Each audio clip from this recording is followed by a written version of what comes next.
We really liked the highlands of Bolivia. When driving over the various passes and through the beautiful river valleys, you forget time and space. This landscape goes straight to your soul. And that's why there's a lot of landscapes to see in this video.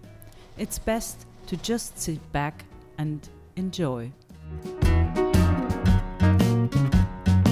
Every now and then a small village appears as if out of nowhere. We always like to take this extra portion of sightseeing with us, even if you sometimes have to mess around a little because it can get tight.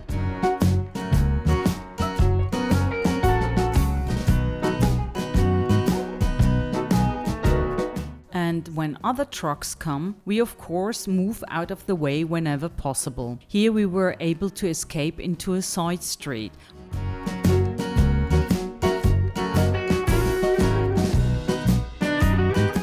The houses are quite well built, but the people here in the Highlands live very simply. I imagine it would be very cold in winter at over 3,000 meters, and that without heating. That wouldn't be at all great for us totally mollycoddled wimps.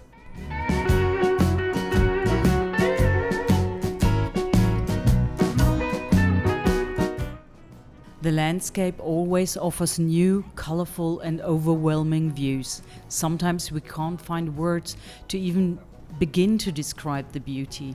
In addition, driving on such great roads is a real pleasure. Even if the yawning slopes aren't getting any less, at least the road is wide enough.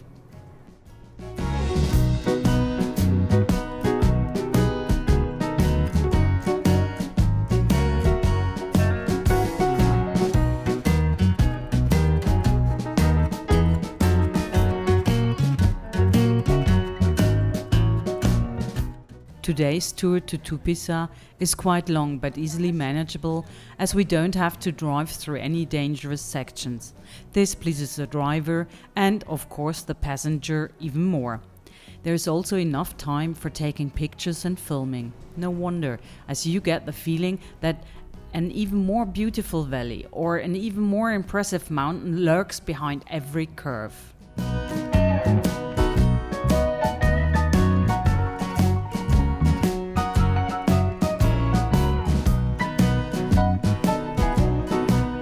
For us, being able to experience this isolation and vastness is the ultimate in travel. In moments like this, we are grateful that we can do and experience something like this.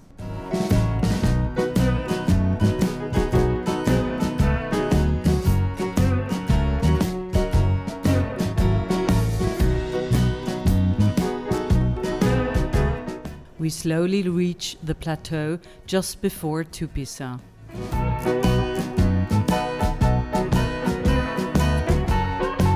The picturesque and colorful mining town of Tupisa is located at almost 3,000 meters, directly on the river of the same name. The tuk-tuks are really cute, the ultimate form of public transport. Everyone uses it to get to and from the market. The colorful houses are also beautiful, a refreshing sight. We reach our parking space shortly afterward.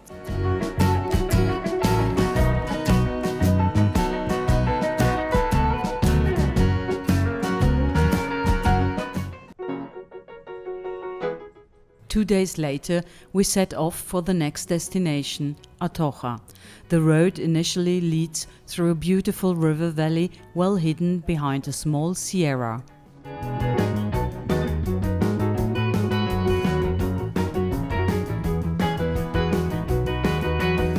The cozy dirt road turns into a tarred road far too quickly, but that doesn't do any harm to the magnificent landscape.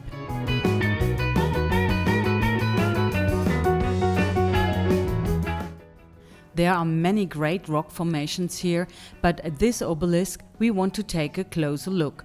Like a needle, it rises into the sky.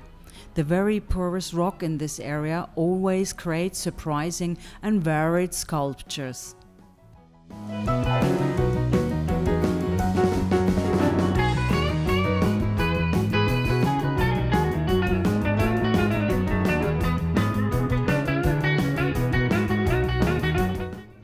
totally fascinating. Sometimes you don't even know where to look anymore.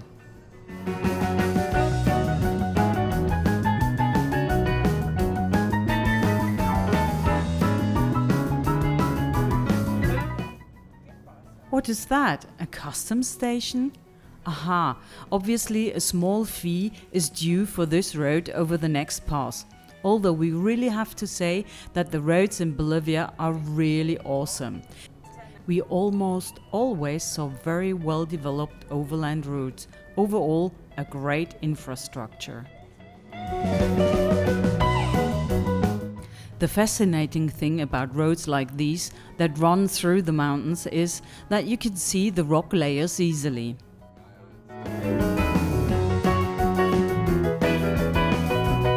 Shortly before the next village, we turn left towards the salt works in order to look for our today's place to sleep near the wide riverbed, which we like to share with a few llamas.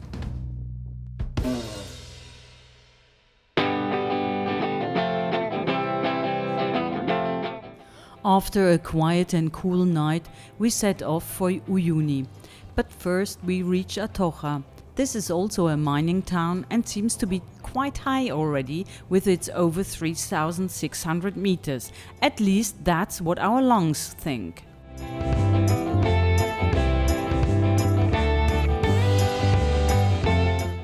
The next section of the route takes us mostly over plateaus, rarely interrupted by smaller mountain ranges.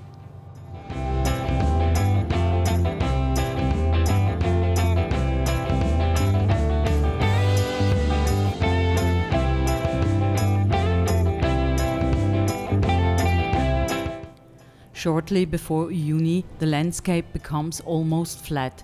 Uyuni was founded in 1889 for strategic reasons. At that time, it was probably more for military considerations.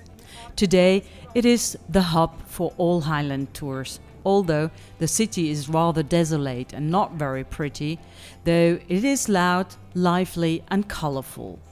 And you get everything you need before you dive into the solitude of the mountains. By the way, there is still a lot of military in the town today. The barracks are just behind the market square.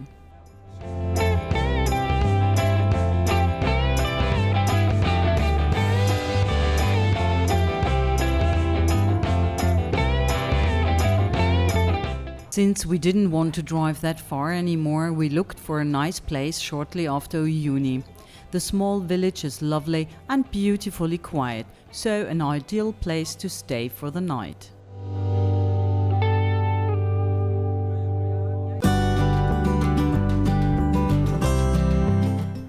Our goal today is to get to the start of the lagoon route.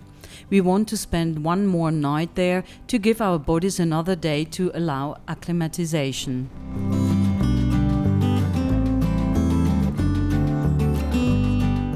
First, we reach a small town that is situated at the railway line. It probably lives mainly on the salt from the salt lake nearby. I'm always amazed at how people survive in such inhospitable areas. The sun beats relentlessly from the sky, the air is completely dry, and at night the temperatures drop to a cool 5 degrees even now in summer.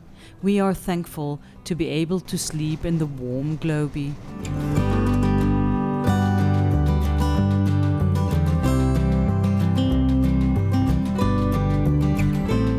Nature is of course huge, and indeed we are very small in this magnificent environment.